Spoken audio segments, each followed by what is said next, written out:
the NBA world was rocked by the Mavericks' decision to trade in his prime Luka Doncic for Anthony Davis and some spare parts. Discuss. Terrible trade. I mean, crazy thing to do. I think so. There's been an interesting thing happening, which is that this trade is, it's the biggest trade in NBA history. I don't think there's any other way to put it. We'll see how it plays out, but it's the most shocking trade, certainly. And there's been a fair amount of criticism of Miriam Adelson for being the owner that okayed this trade. I mean, Mark Cuban, another Jewish owner, sold the team to her. He seemed to retain some. He still has control. He still owns a chunk of it, but he doesn't have control anymore. And he said he was not involved with this trade. So that sort of puts it on her that, the GM was, certainly authorized by her, if not told by her or her sons or whomever is representing her, that they had to make this trade. I think it's totally reasonable to be critical of her. Her part in this. No, I think it's totally reasonable to be critical of her as the owner.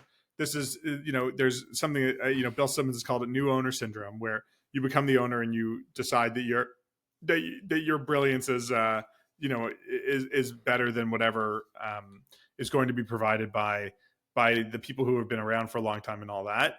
And you make mistakes. And I think this is complete new owner syndrome. It's a complete mistake. However, she has also been subject to a lot of, I would say, very anti-Semitic criticism about her friendship with Donald Trump, which is maybe more like criticizing someone's politics. Okay. She's a huge Israel supporter, and I think has sort of been part of the team sort of influencing Trump's views on Israel, I guess, to some degree. But there's a lot of sort of conspiracy theorizing that's been going on, and that's sort of really getting over the line in terms of criticism of an owner. It's extremely bizarre. So I think Miriam Adelson is 79 years old. She is a doctor, was a physician who became a newspaper publisher and then a gambling magnate. Okay. I strongly don't believe that she could pronounce Luka Doncic's name. I'm sure she has no idea who he is. The team, the sort of Sands Casino operation is run now by the 50-year-old son-in-law, their daughter's husband, sort of who runs the whole company. They're the Adelson Dumont family, he's a Dumont. Okay. But he seems to be, generally speaking, in charge of the team. He is currently the NBA's envoy to China. So he is pretty involved. Okay. Patrick Dumont is. So I think he's probably the one that they should be giving the hatred to. However, I would say it's very difficult, especially in these times, to be a prominent Jew.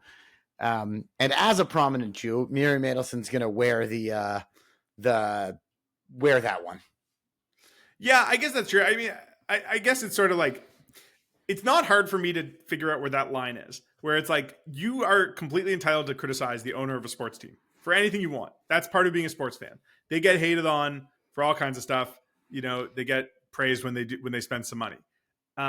It's okay also to be critical of Miriam Adelson and her politics. There's a way to do that. You can be critical of her. You can be critical of her online. There's also a way to do that it just borders on, or not even border, that crosses the line into antisemitism. That just is anti-Semitic. And that often is coupled, I think, with conspiracy theories that are sort of rooted in anti-Semitism or part and parcel of anti-Semitism or sort of at their core are anti-Semitic. And that's where it's just sort of that line I feel gets blurred for people without even necessarily noticing it. And it is a bit bizarre. I mean, look, if you look at a normal post, someone makes content criticizing Miriam Adelson, the comments in it are going to be, free Palestine, or comments about her connection with Israel, connection with Trump, things like that. And it's you should be able to criticize her for this bad basketball move, whether or not, regardless of how involved she is. She's the owner. She's putting the buck stops with her. Well, I mean, yeah, but part of the conspiracy theory is that the Mavs want to tank the team so they can move it to Vegas, or the Mavs didn't want to pay Luka Doncic the Supermax deal that he was going to be entitled to.